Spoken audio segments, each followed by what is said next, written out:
subscribe, comment, and share sebanyak-banyaknya ya. Thank you.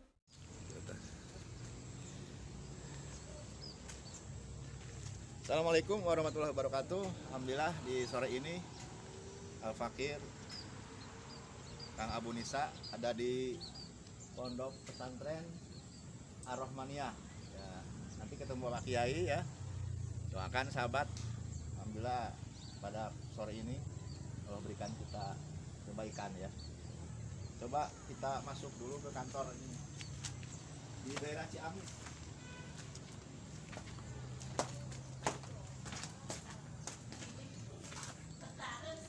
Oh ini kantornya. Pak, assalamualkum. Ya. Mau ke Pak Kiai Pak? Ya. Langsung aja ke sana. Ya. Siap. Nah, ini naik ke atas ini. Alhamdulillah. Pak Kiai namanya siapa Pak? Pak Kiai Abdul Aziz. Abdul Aziz ya. Pak Kiai Abdul Aziz. Abdul Aziz. Diterima di madrasah aja.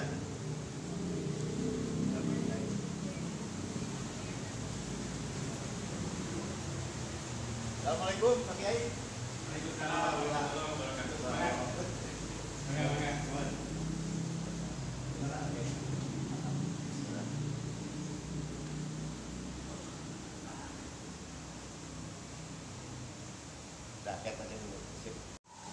Bismillahirrahmanirrahim. Assalamualaikum warahmatullahi wabarakatuh. Waalaikumsalam warahmatullahi wabarakatuh. Alhamdulillah, syukurillah wa nikmatillah pada sore ini puji Allah kebahagiaan yang sangat bisa bertemu dengan Pak Kiai Abdul Aziz yang berhari saya pantalangi YouTube-nya Pak Haji.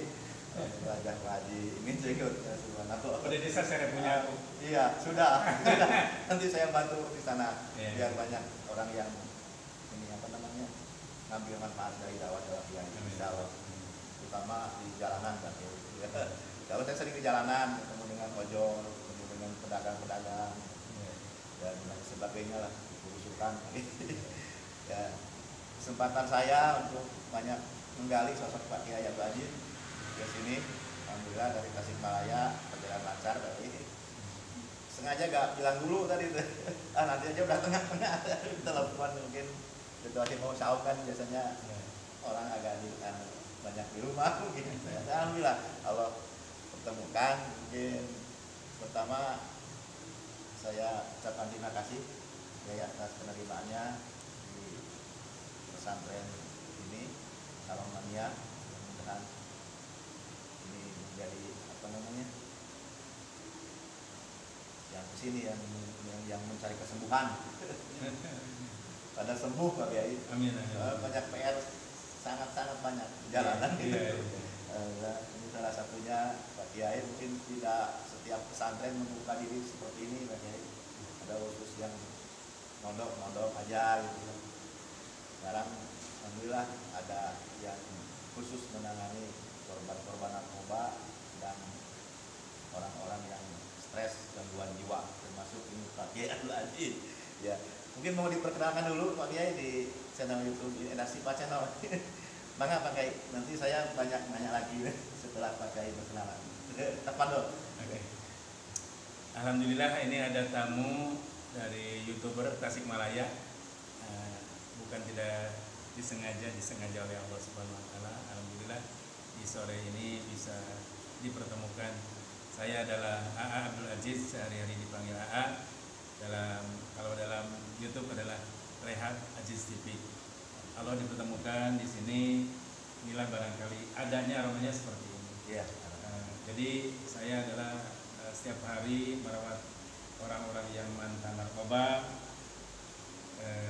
dan ODGJ. Kira-kira kalau dikatakan rajanya yang ODGJ kira-kira. Silakan kalau untuk barangkali yang mampu saya jawab, saya jawab. Oh, gitu. Boleh. Ya. Ini intinya kan Pak Haji, terlepas dari apa problem manusia, salah satunya ini sakit hilang akal. Saya pernah ditanya sama Ustadz waktu ngaji, ada Ustadz saya lihat komen saya awal mula berangkat di kita dari sini aja dulu. Ini fokus ke sakit yang memang hilang akal dan orang sudah tidak ingat seperti apa, akhirnya kadang mencelakakan orang, bisa merusak dan lain sebagainya. Itu kan perusahaan khusus ya. Dia tanya, Ustaz, kalau orang yang hilang akal, stres, gila itu kok kalau makan di sampah, panasan, kedinginan, tidur di mana itu sakit, gitu kan? Ya saya spontan jawabnya. Kalau kita makan hujanan tuh masuk angin sakit, pusing kepala. Kalau orang gitu mas, saya bilang ini sebagai tuh Pak Ustaz gitu ya, kan Allah Maha Adil gitu ya. Paling besar itu hilang akal itu kayak sakit itu, masih dikasih sakit pusing, sering sakit perut, mungkin juga sudah nggak ada kayak gitu itu, akhirnya sudah hilang. Kalau rasa mungkin ada masih mungkin, tapi kalau sudah itu sakit paling besar itu hilang akal itu sakit itu. Gimana Pak Kiai, menurut Pak Kiai itu? Ya, tentang itulah hilang akal itu. Itulah Rahman Rahim Allah ya. Barangkali semuanya Allah yang menjaganya. Kalau saja Allah tidak punya sifat Rahman Rahim, maka barangkali yang dalam nalar manusia itu yang tadi, oh diri makan apik-apik, salah sedikit mencret kan gitu. Sedangkan yang di jalan makan dari tong sampah tidak kelihatan ya bagaimana dia sakit ataupun tidak, terlepas dari pada dia tidak bilang atau tidak merasakan. Yang jelas Allah menjaganya, kira-kira seperti itu. Jadi yang jelas Allah yang sudah menjaganya. Karena mungkin kan ada itu rupiah kolam yang diangkat, apa namanya, catatan Allah. Yang satu yang orang lagi tidur, yang pikun dan yang gila itu udah tidak ada kalkulator Allah. Dia mau ngukur orang juga sudah tidak berdosa gitu. Karena sudah hilang akal. Mau nyuri aja tidak ada catatan Allah, jadi dosa nyuri kan. Kalau kita mau yang waras ngambil di warung nggak bayar, catat oleh malaikat, itu dosa itu Pak Haji. Itulah mungkin. Ya Allah. Terus Pak Haji berangkat dari apa nih Pak Haji? Kok bisa awal mulanya ada satu yang pemicunya sehingga tiba-tiba ingin merawat ODGJ di jalan ini Pak Haji? Saya adalah mantan pengusaha. Masya Allah. Dulu saya mitra kerja Badan Usaha Milik Negara di Bulog. Namun saya tidak bernasib baik. Ya. Dan usia sudah makin tua, ada permasalahan untuk ingin datang pertolongan Allah. Karena memancing datangnya pertolongan Allah, satu-satunya jalan mengabdi, tingkat pengabdian. Dengan kata lain ada muat dalam Al-Quran, iyyaka na'budu wa iyyaka nasta'in. Saya perhitungkan semua, saya jawab semua. Saya tanya diri, sampai di mana dulu saya terhadap Allah. Dan permasalahan begitu numpuk yang di luar nalar Nabi sendiri yang tidak mungkin beres seperti itu. Namun dari perjalanan kehancuran menjadi pengusaha di 2002 di 2003 saya nangkap Nana Jarana 2003 ya, sedangkan untuk makan keluarga aja susah. Saya harus nangkapin Nana Jarana dan alhamdulillah berupaya ikhlas. Barangkali untuk mengisi salah satu firman Allah, intan surullah yansurkum wa yusabbit aqdamakum. Menolong agama Allah kan orang-orang yang seperti itu. Saya rasakan begini, orang yang sudah lurus gak usah diluruskan. Maka yang harus diluruskan itu barangkali orang yang bengkok-bengkok. Barangkali ini bagian daripada nolong agama Allah yang ada dalam diri saya. 2003 dan alhamdulillah terus ada kepercayaan seperti itu. Sampai sekarang kalau saya terima kayaknya tidak masuk ini. Bukan lagi apa ini yang jelas butuh tempat. Iya, seperti itu.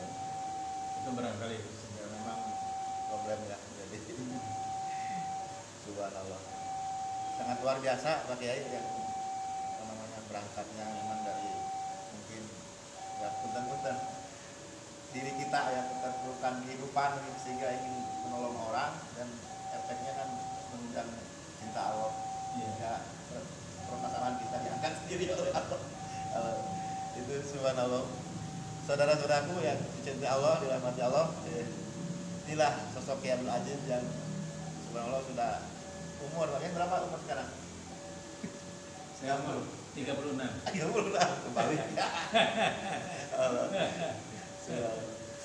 Ini yang anak muda harus banyak belajar dari yang sepuh-sepuh tentang ketawaduan, tenangan, gitu aja kan produk saya mah produk zaman sekarang gitu kayak jadi ya beda dengan dulu bapak-bapak saya, kakek nenek itu kan luar biasa apa namanya cara mereka hidup itu kan.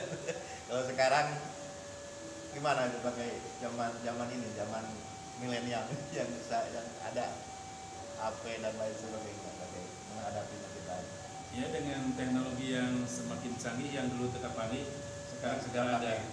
Jadi kalau diri hanya sebatas pengetahuan hanya sampai di situ saja, pengetahuan di waktu lalu maka akan ketinggalan. Apakah kita akan diam seperti itu saja? Ya tentu, termasuk saya karena pendidikan masa lalu ya ketinggalan. Namun berupaya mengenal ya akhir-akhirnya andai kata saya menonton dakwahnya hanya dari masjid ke masjid, dari musola ke musola ya akan ketinggalan. Maka saya pun berpikir bagaimana agama sampai di mana-mana. Akhirnya saya juga buka YouTube. Nah begitu kira-kira itu kan butuh ya. Butuh bagaimana agama itu mengikuti menyampaikan agama mengikuti zaman. Dan alhamdulillah ya. Alhamdulillah terlepas dari ada yang nonton atau tidak dan lain sebagainya, yang jelas niat diri untuk dakwah aja. Dakwah, sampaikan dakwah. Dan saya catat betul sebagai apa yang disampaikan Pak Kiai ya. Sudah sepintas saya juga menerima ilmu itu lewat YouTube gitu kan. Seperti apa laku laupa harus sama. Kan orang kan ucapannya hebat, retorikanya jago, tapi di belakang itu kan beda jauh. Akhirnya diancam oleh Allah itu.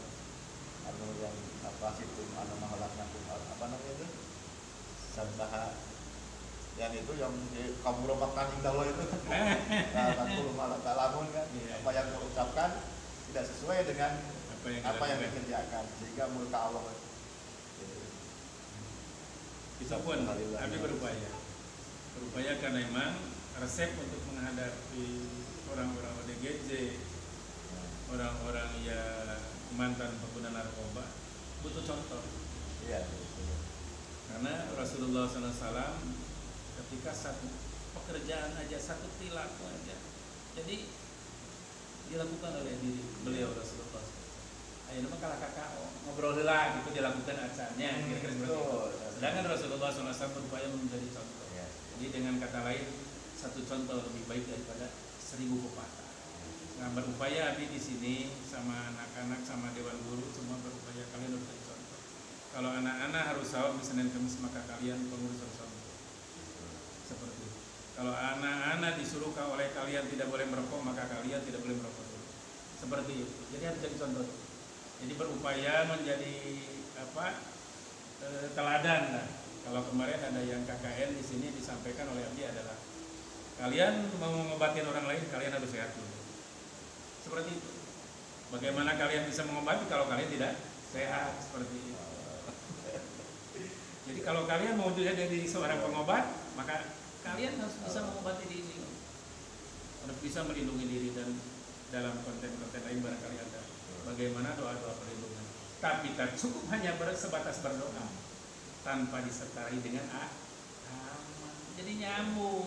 Nyambung. Ya. Nah, dalam sholat kan ada bil arkan. Ada bil lisan, ada bil jinan atau bil qol. Ini disatukan semua. Enggak bisa ngomong aja berdoa tapi perilaku tidak baik. Untuk menghadapi orang-orang yang ODGJ tidak bisa seperti itu. Karena di dalamnya pemahaman Abi adalah ada gangguan-gangguan jin pasek. Ketika diri maksiat akan tahu.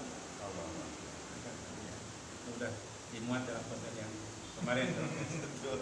Kadang baru telepon aja kalau orangnya memang betul kata Pak Haji tadi ya bersih dari segala rupa kemaksiatan, kemusikan itu baru telepon aja sudah terasa itu awalnya kayak apa pernah Imam Muhammad bin Ambal itu cuma dikasih terompahnya aja jinnya lari setelah Imam Abu Ambal meninggal kan nggak itu udah nggak ampuh itu terompahnya Tapi memang baru belajar iya Pak Haji belum ada apa-apanya dikat dulu ya tapi lagi sudah